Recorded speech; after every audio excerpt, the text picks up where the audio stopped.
How to deposit funds in trading account. Ayan, mag-login daw kayo. Kailangan nyo una mag-login kayo to your ATFX account. Pagka-login nyo, hanapin nyo yung deposit. Ayan. Sa gilid yan, sa gilid. Ayan, deposit, hanapin nyo yun.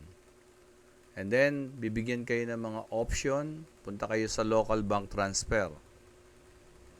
Ayan yung local bank transfer.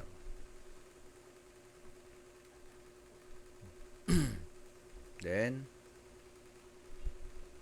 piliin nyo yan. Then, step 4, choose your trade account. Ayan, trade account. May drop down dito sa gilid. Ayan, piliin nyo lang yan. Then, ilagay nyo kung magkano. And then, equivalent. Ayan, may equivalent siya.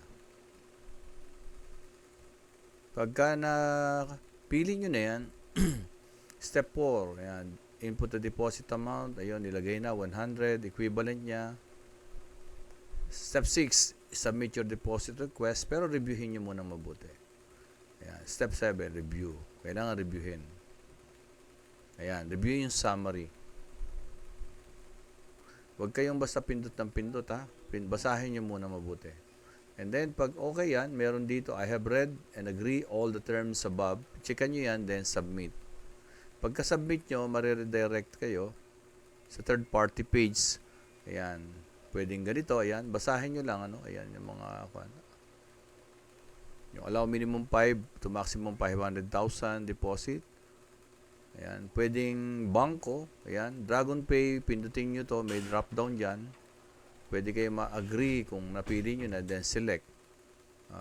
Ako, madalas kong ginagamit is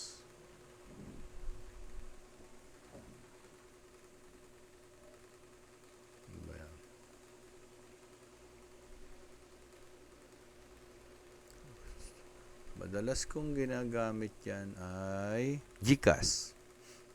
Hindi naman na kasi delikado kasi nga pag GCash, for example, ay ano, ito yung sign in.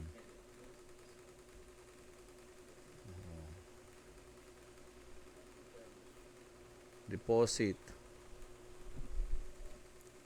Local bank transfer. Yan, select trading account. For example, yan yung trading account ko. Lagyan ko halimbawa ng 100.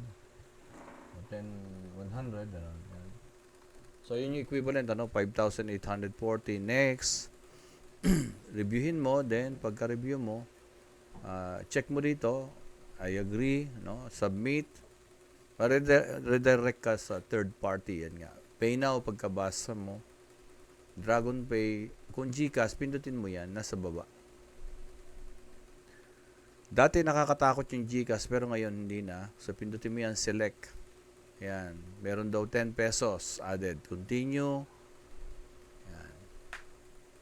So, since sample lang ito, ayan, QR code ang lalabas. Open nyo yung GCash nyo, scan nyo to. Ayun na. Mas safe siya. Dati kasi papasok pa yung number.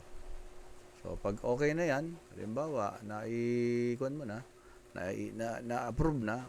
So, ayun na. Diretso na yon. Ito kasi, bangko yung ginamit dito. Then, hintayin mo na lang. Yan, ito, pag bangko, yun, bibigyan kanya ng ganyang instruction. Go to BDO branch, fill up the blue deposit. Ito yung mano-mano sa bangko. Mas ideal pa rin yung GCash kasi hindi mo na kailangan pumila sa bangko. So, pag okay na, yun na. So, hintayin mo na lang, mag-reflect dun sa MT5 mo. Yan, makikita mo na ngayon dun sa MT5 mo or MT4 mo. Kung kahit dun sa mo, sa client portal mo, makikita mo na doon. Kung, for example, ito, makikita mo na dyan yung, yun, doon mo makikita yung dineposit mo dito, makikita mo dyan. Pag okay na. Okay? So, ganun lang. Ganun lang kadali.